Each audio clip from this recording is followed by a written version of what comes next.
Welcome to week 6. We will be going over the Bohr model and also quantum theory, and we will just jump right into it today. So let me share my screen, and then we can start on the problems for this week.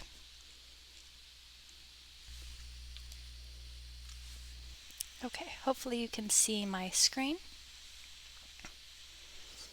Awesome. Okay, so we're going to be working on the end of chapter problems, just as we have in the last previous 5 weeks. So we're going to be going over problems 6, 18, 22, 31, 34, 48, and 54. So we're going to be focusing on the theory of quantum theory and also the Bohr model and the differences of that and how to calculate the different wavelengths that certain electrons will produce when they're excited or go back to ground state, etc. So let's just jump into the first problem. So our first problem is question 6, and it is stated as such: heated lithium atoms emit photons of light with an energy of 2.961 times 10 to the negative 19 joules. Calculate the frequency and wavelength of one of these photons. What is the total energy in 1 mole of these photons? What is the color of the emitted light?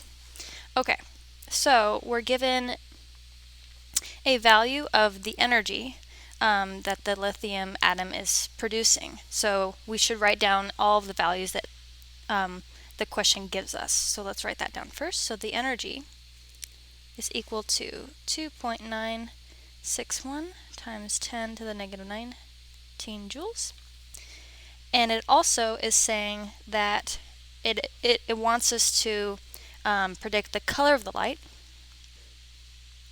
So that's one of the things that we're trying to find. And it's wanting us to find the frequency and the wavelength, which is connected to the color of the light, because the wavelength is what whatever wavelength it produces will give a certain color of light. So that is connected with that. And it also is asking what the total energy in 1 mole of these photons are. So let's write that down as well. Total energy of 1 mole. Okay, so if you haven't already gone over some of the primary equations in your main lecture of your class, I'm going to write down some of those so that we all understand, what we're starting with here. So one of the base equations is C equals lambda times V, and the lambda here is the wavelength, and then the V here is the frequency, and then C is the speed of light. And this value is given, it's a constant because it's the speed of light, so it's 2.998 times 10 to the 8th meters per second. Okay, so we have one of the equations down, and the other one that we'll need is the equation of energy. So energy equals hc divided by lambda. And the h here is Planck's constant. I believe I spelled that right. Yeah, Planck's constant. And that is equal to 6.626 times 10 to the negative 34 joules, and then, or joules second, sorry. And then lambda is the wavelength, and then c is speed of light. So those are the main two equations that we're going to be working with. So let's start off with finding the wavelength. So it looks like this equation here is what we'll need. And so since we're finding the wavelength, we need to rearrange these values that were given. So it's stated right now, this whole thing on the right will equal energy, but we're wanting to find out the wavelength because we're already given the energy value. So if we multiply lambda on both sides, I'll get E lambda equals hc. And then if we divide E on both sides, that'll get lambda equals hc over E. So we're going to be using that equation. It's just a swaparoo for whichever one we're solving for. So let's plug in our values here. So h is Planck's constant, so that's 6.626 times 10 to the negative 34. And then c is the speed of light, and that's also a constant, so 2.998 times 10 to the 8th meters per second. and then that's divided by the energy given in the problem. So the energy that the lithium atoms produces is going to be this value here. So that's going to be 2.961 times 10 to the negative 19 joules, and this is joule seconds. Okay, so now dividing and multiplying all of this out, we'll get a lambda value, or a wavelength, of 6.709 times 10 to the negative 7 meters. Now, we're working with meters here, and a lot of the charts that you'll look at for wavelength to whatever color it'll produce will be in nanometers, so we're going to convert that just really quickly. So if we're given this in meters, for every 1 meter there's 10 to the 9th nanometers. And so solving that out really quick, we're going to get 670.9 nanometers. So I have a handy dandy wavelength to color chart right here. So I'm going to look at, on this chart, what color will be produced from this.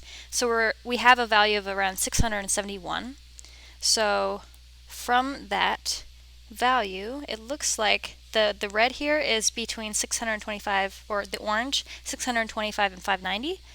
And since we're given 671, it looks like that's in between the 740 and the 625 range. So that's the color it'll be. It'll be red. So red light. That is the answer to what color will be produced. So it'll have a wavelength of 670.9 nanometers, and it'll produce red light. And the other question it asks is the frequency and also the total energy of 1 mole. So let's also solve that. So since we have the wavelength, we have the speed of light, and we need to find the frequency, we have an equation for that, and that is right here, the C equals lambda V. So rearranging for the V value, we just divide lambda on both sides, so we'll get C lambda equals V. And so let's solve for V. So that's the frequency. So we'll put 2.998, that's the speed of light, times 10 to the 8, divided by the lambda value that we have, and I'm going to keep it in meters because the speed of light is in meters per second. So that'll be a value of 6.7087973 times 10 to the 7th power, and I didn't round because I want our value to not be a rounded value, so it's not incorrect at all. So dividing that both out, we will get a value of 4.469 times 10 to the 14th power, and that is in hertz, or hertz is also correlated to cycles per second. So that's hertz or 1/seconds for the units. So that's our answer for the frequency. So we have the frequency, we have the wavelength, we have the color of the light, and now the remaining question that we did not answer is the total energy of 1 mole produced. And so 1 mole, as we know, is particles or molecules for every 1 mole of that substance, but it also means particles of anything. So that also includes photons. So for every 6.022 Avogadro's number times 10 to the 23 photons, there is 1 mole. So using that conversion, we can take the amount of energy that is produced per 1 photon, because that's what it says in the question. I'll go back to that really quick. So highlighting this first sentence, it says heated lithium atoms emit photons of light with an energy of 2.961, and it says to calculate one of these photons. So that is the energy produced for one of these photons. So given that that's joules per 1 photon, let me just put this really small really quick.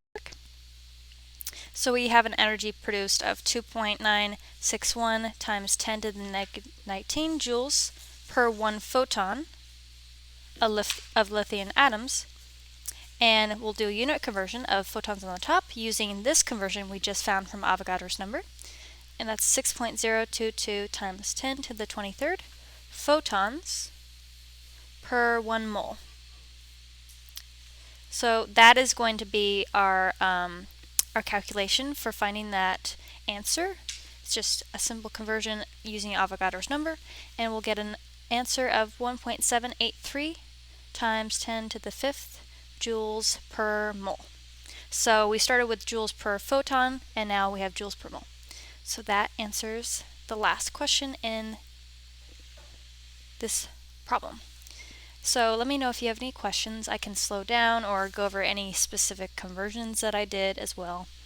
But a lot of these questions are going to be using the base equations. You just have to switch out certain variables for what you're solving for, but it's really the same equations used over and over, just slightly different. But yeah, let's move on to question 18. So question 18 asks, using the Bohr model, determine the energy in joules necessary to ionize a ground state hydrogen atom. Show your calculations. Okay, so our first instinct here, or our first thing that we should observe, is that it says to ionize, so that's something we should note, and also we're working with a ground state hydrogen atom. So, and we're also finding the energy. So given all of those factors, we will need to use this equation, the energy equation, but used for different n values. So that's the orbital in the Bohr model, and that's also another given thing that we should note. Since it's saying using the Bohr model, we will be using this equation because it's founded on that. So we have the energy equals k z squared, and it's 1 times 1 over n final squared minus 1 over n initial squared.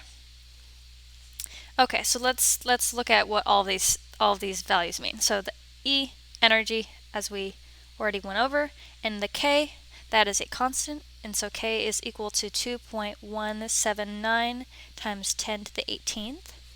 And the Z here is the charge on the whatever atom you're working with, and so we'll be working, or sorry, that's the atomic number. So since we're working with hydrogen, the atomic number will be 1. So that's 1. And so the n final and the n initial, that has to do with what orbital the electrons will go to. And so since we're ionizing this hydrogen atom, ionizing, it means, we are removing the electron from this atom. So it's not going to stay in the atom anymore, since it's going to be, giving it to something else. It'll be giving it up. It's a hydrogen. It likes to do that. It likes to be in H+ form. So it'll be losing its electron. So the n value, the final n value that we will be going to, is actually infinity, because it's not in the atom anymore. So it's going towards infinity. And since we're starting with a ground state electron, ground state hydrogen atom, this electron will be in the n orbital of 1, since it's in its ground state. Okay, so given all of those factors, we can solve for the energy, plugging in what we just went over. So we will be writing down minus k, and the k value is 2.179 times 10 to the 18th power, times z squared, and z is equal to 1, so it's just 1 squared, and then multiplied by the difference in the n orbitals, or the n orbital reciprocals. So that's 1 over infinity squared minus 1 over 1 squared. And so 1 over infinity squared will reach a value of 0, because it's 1 divided by this huge value. So infinity squared is just infinity, because it's infinity. You can't square infinity technically. But so yeah, 1 divided by infinity will reach 0. So let's just write all this previous values over again. And so 1 squared is just 1, so we don't need to write that down. And so that's 0 here, minus 1 divided by 1 squared is 1. So it's 0 minus 1 in these parentheses. And 0 minus 1 will just go to negative 1. And since there's a negative here and a negative here, it'll come out to a positive value. And the only value here, the non-1 value here that we have, is 2.179 times 10 to the 18th power. And that's our K constant. So to ionize this ground state hydrogen atom, we will need an energy value of 2.179 times 10 to the negative 18th joules. Awesome. So let's move on to the next question. We have a problem stating using the Bohr model, determine the energy of an electron with n equals 6 in a hydrogen atom. So we're still working with hydrogen, we're still using the Bohr model, but the only difference here is that we're only determining the energy state of a hydrogen atom only in the n equals 6 orbital. So since we're only working with n equals 6, we're not working with a difference in values. It's not a hydrogen atom moving from one place to another, so one n orbital to another. We're only calculating the value of the state in one n orbital. So because of that, we're going to be using, it's based from the equation we just used, except it's not the difference in any two values. So that looks like this, minus k z squared over n squared. So the reason why it looks like that is because because this is based on the last equation that we used, it also will look something like this. So the minus kz squared is still there, and you can notice how the final, right? There is no initial, there's only one final n orbital, so we're going to cross that out here because this will just be, it's non-existent. So because of that, we get rid of that that term, and so if you just multiply it out, it'll be the same equation here. So it's the same equation, it's just we're not using a difference in n values. Okay, so let's solve this out. So we're working with the same k constant because it's a constant, and then the z value here is also 1 because it's hydrogen. That's the atomic number. And the n value is going to be 6 because we're wanting to determine the energy of an electron in the n equals 6 orbital. So let's plug in all of those values. So that'll be 2.179 times 10 to the negative 18th power times 1. We don't need to write that down. And then divided by n squared, and that'll be 6 squared here. And so that'll give us a value of negative 6.053 times 10 to the negative 20th power joules.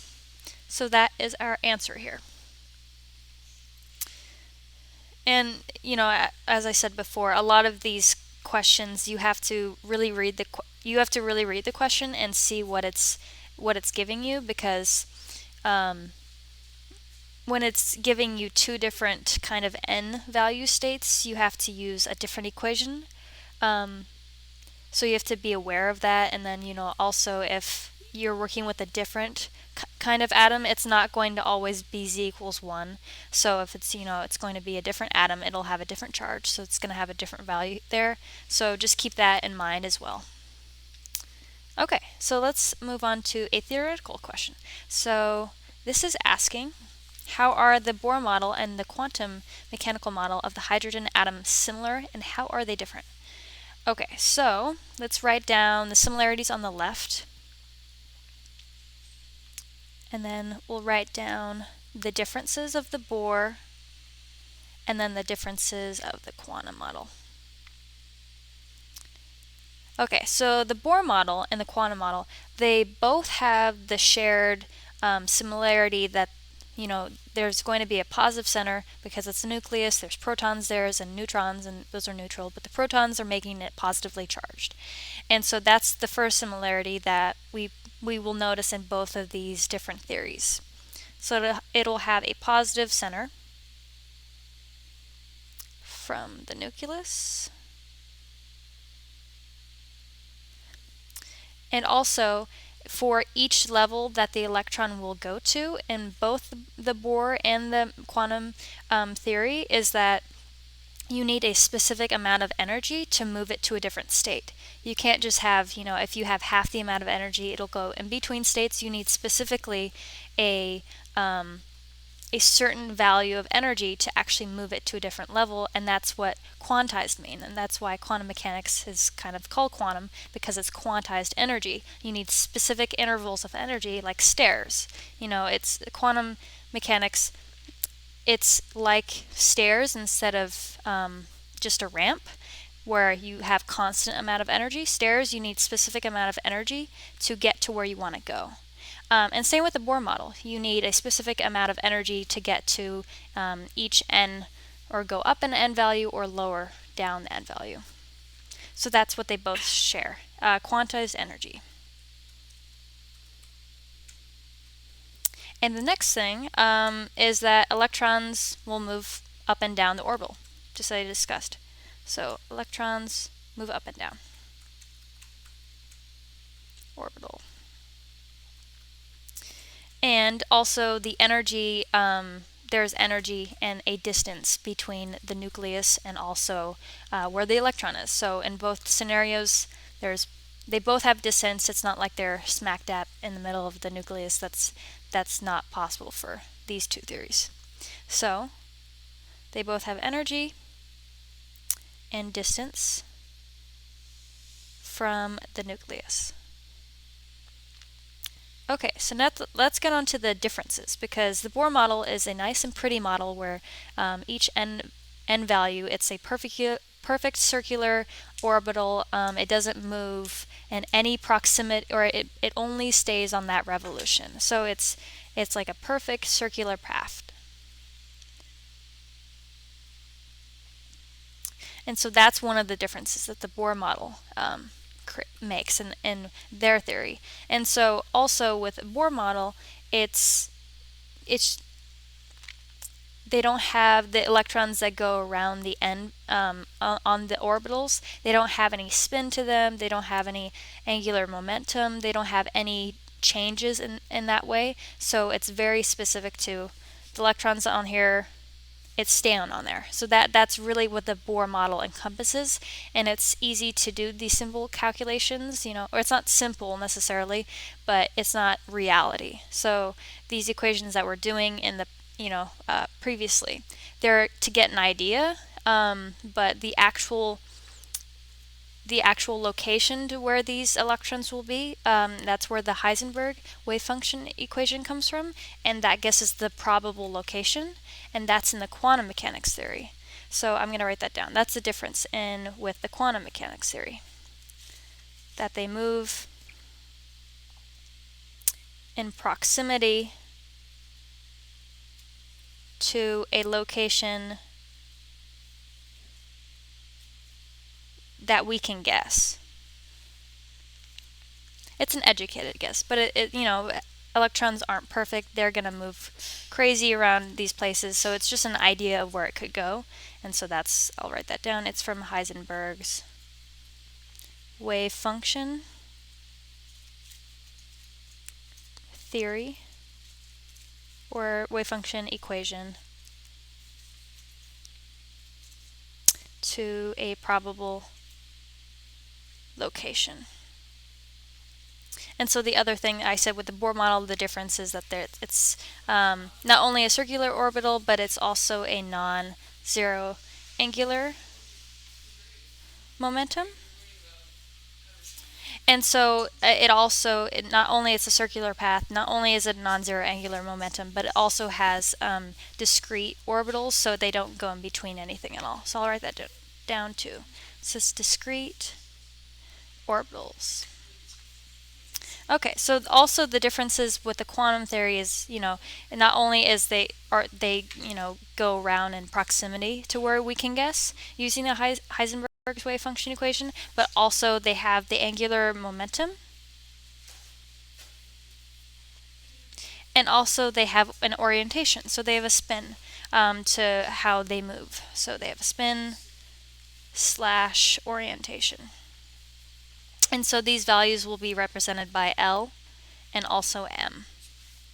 And with the Bohr model, they have it's a 2D model, it's circular, it's not a sphere at all.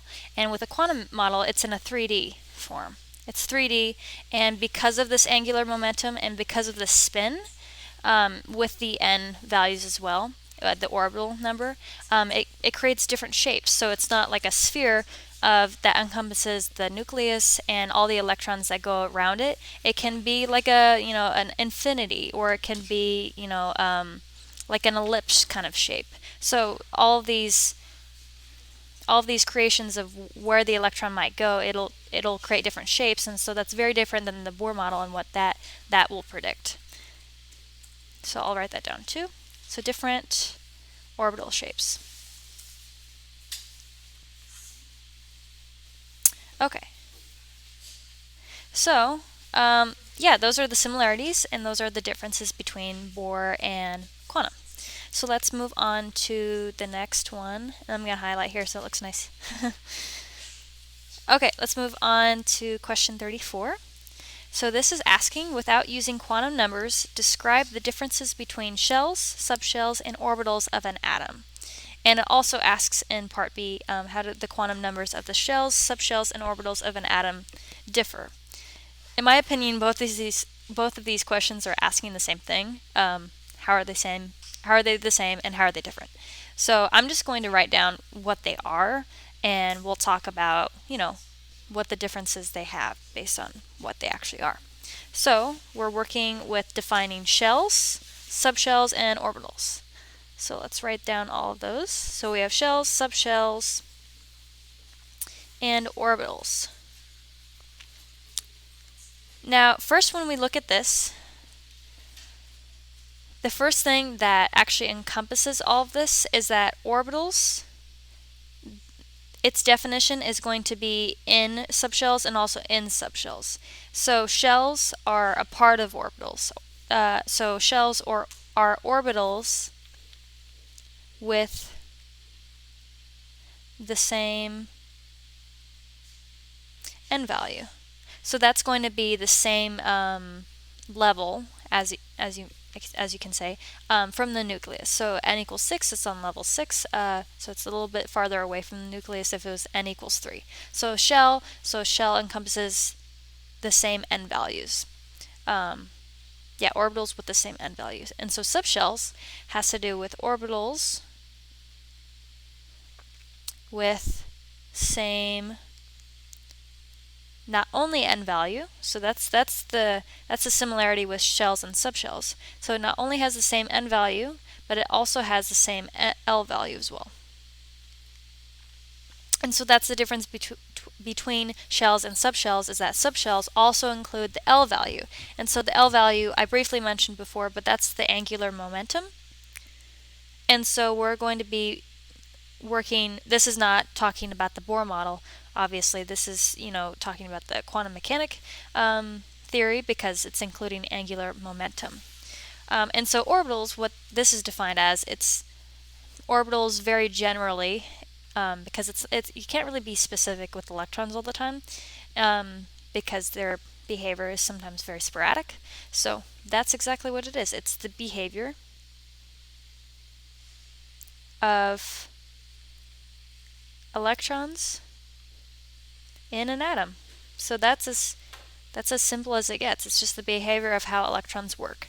And so that's going to include the n value, the L value, and also the m value. And that's the spin or the orientation.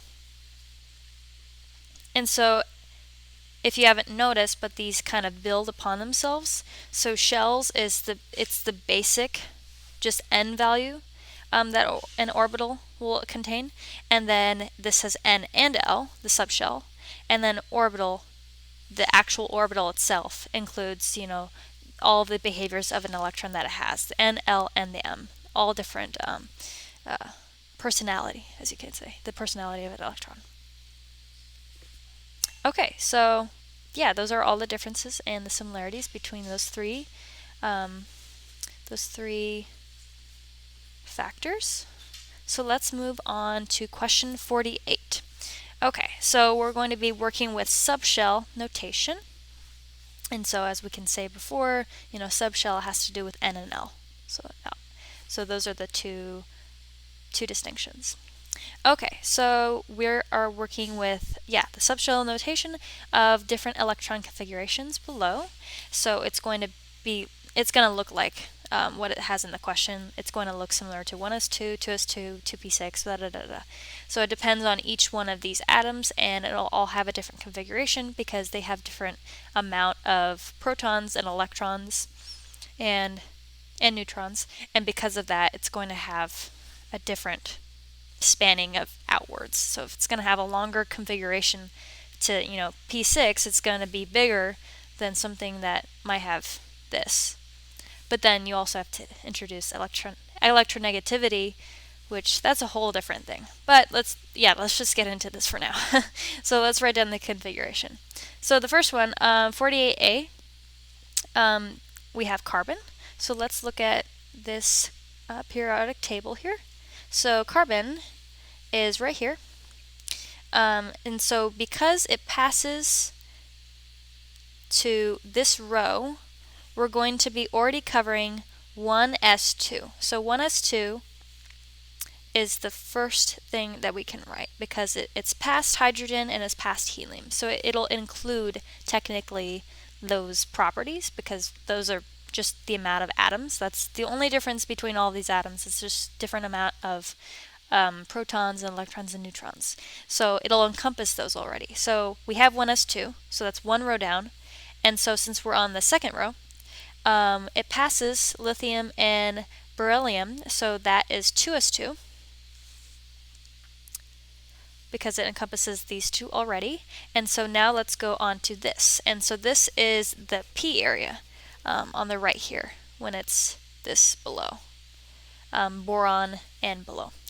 So that's the P area. And so since we're on the second one in the P the P category, that is the next thing that we are going to write in our configuration. So that is the row 2. So that's why we write a 2 there, and we're in the category P, and we're on the second. So we fill the second place in the P category, and so that's why we write a 2. And so it's important to note that each of these have a different maximum to which you can move to. So if you look at the P category here, it'll have 6 spots it can fill. So that's why we can write P6 as the maximum because it can go to that value. And so the S values, the S values right here, there's only 2, and so that's why S2, that's the maximum it can be. Okay, so now let's move on to the next one. And so we have phosphorus. So phosphorus is right here, and that is in the third row.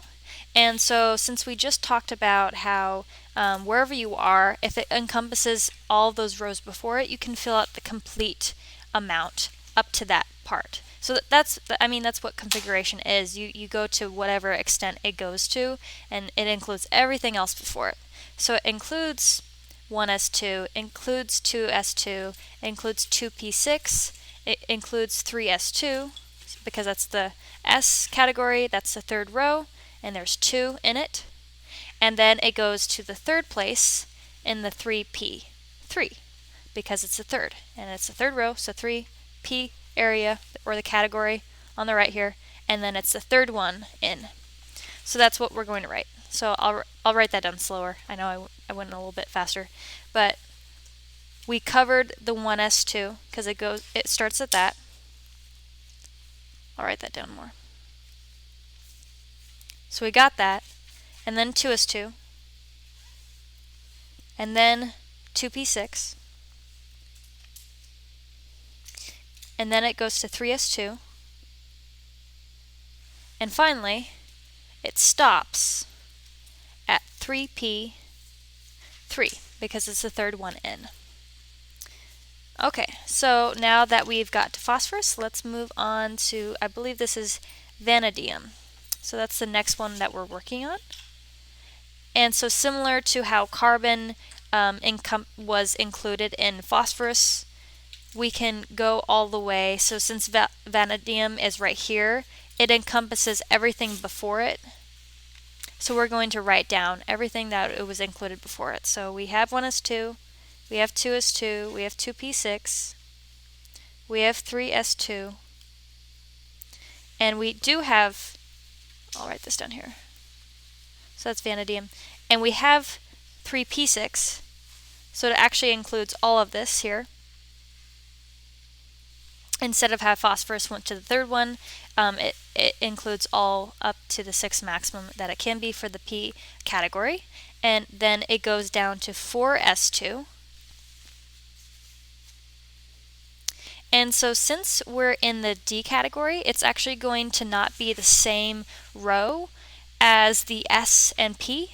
So this is the 4th row for S, and this is the 4th row for P. But for the D category, which is all of these transition metals in the middle, this is actually 1 row less. So we're going to write down that this is going to actually be 3 instead of 4. Just one less each time. So this is 4, but this is 3. Yeah, it's 4, but it's 3D. It's 5, but it's 4D for this D area. And so because this is the 3rd and this is the D area that the vanadium is in, it's a 3rd one in, so we're going to write 3D3. So that's the configuration for that one. Awesome. So now let's go to the next one, and this is called antimony. I don't know how to pronounce that, but it's the atom with the symbol Sb. So let's write the configuration for that. And so similarly before, because Sb is such a larger atom on the periodic table, it has atomic number 51, it includes everything before it.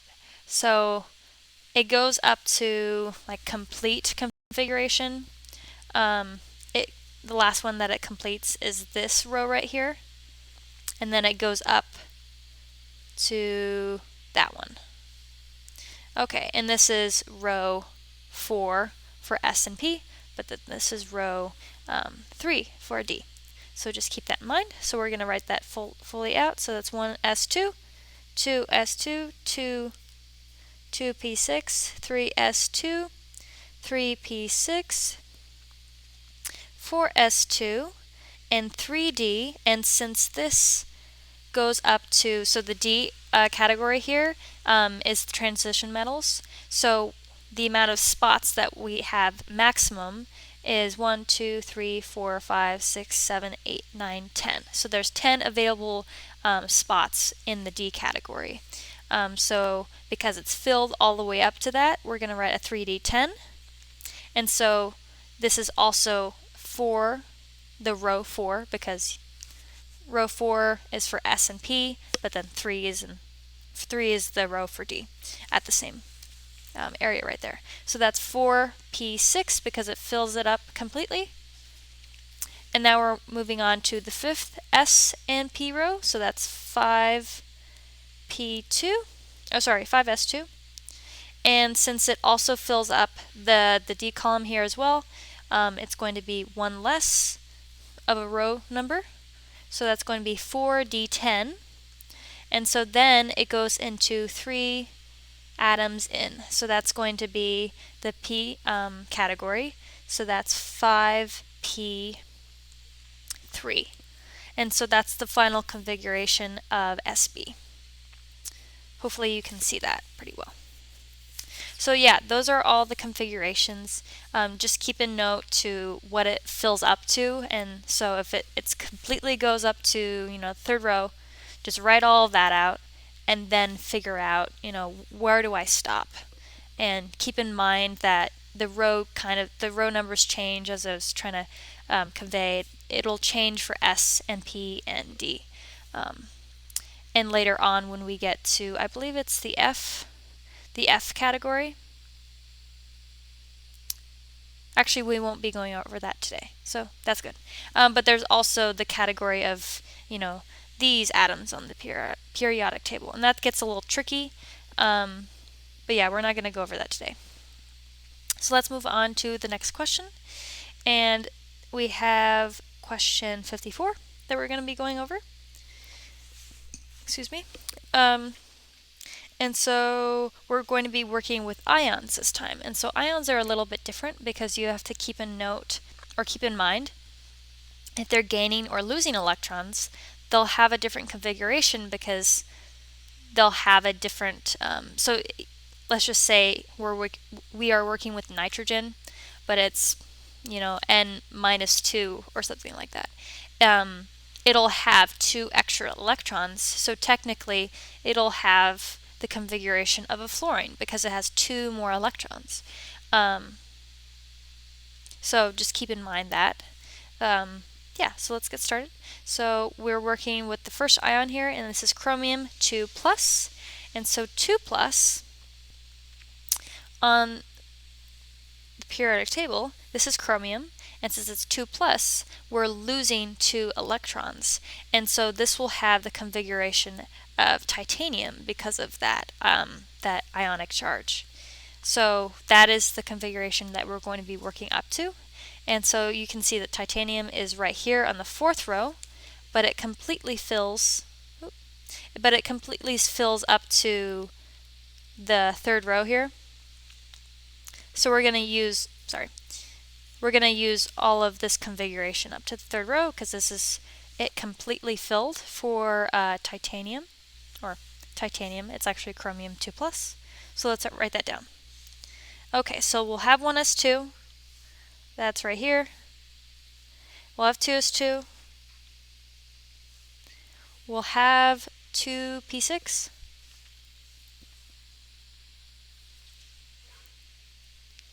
We will have 3s2. We will have 3p6. We'll have 4s2. So it goes there. And since it's titanium, it's the spot of titanium, we're going to write the configuration for that one. So that'll be in the row 3 because we're now in the D category. So 3D, and that is the 2nd one filled. So that's the configuration what the chromium 2 plus ion will look like. So now let's work on, just get rid of these. There we go. Okay, now let's work on the sulfur ion. So the sulfur ion has a sulfur minus charge. So because it has a sulfur minus charge, it's going to gain an electron. So it'll have a configuration that looks like chlorine because it has 1 extra electron. So we're going to use a configuration, string of numbers and letters up to chlorine. So that completely fills out up to row 2 for everything. So let's just write that down really quick. So 1s2, 2s2, 2p6. So that goes up to row 2. And it completely fills 3s2. And it goes up to, it's in the p category as well. So it's 3p, and that is the 5th one in the chlorine. So it'll be 3p5. So that is the configuration of sulfur minus, the sulfur ion. So the last one that we will be working with today is calcium 2 plus. And so calcium, let me erase all this so it's a little bit clearer. So calcium 2 plus is right here. This is calcium. Or that's calcium, not calcium 2 plus. So that's calcium, and so calcium 2 plus means it loses 2 electrons. So we're going to go back 2 steps on the periodic table, and so it'll have the configuration of what looks like argon.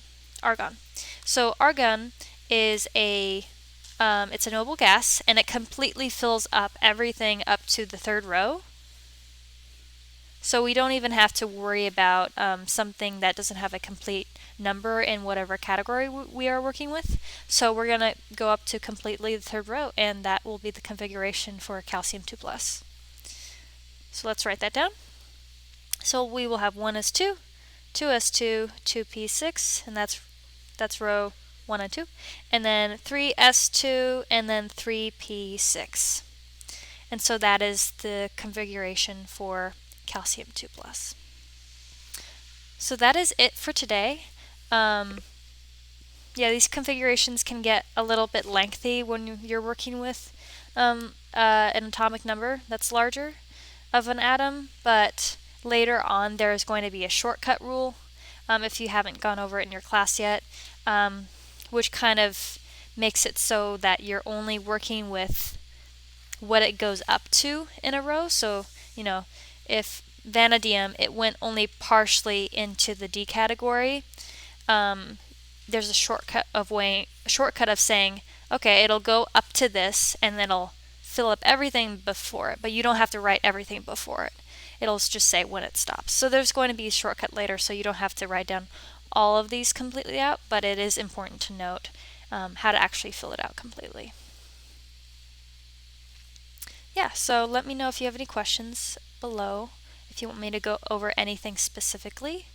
But if not, have a good rest of your weekend and your week, and hopefully in your lecture classes, things are still making a lot of sense. So that's always a good thing to to have. Yeah, so I will see you all next week.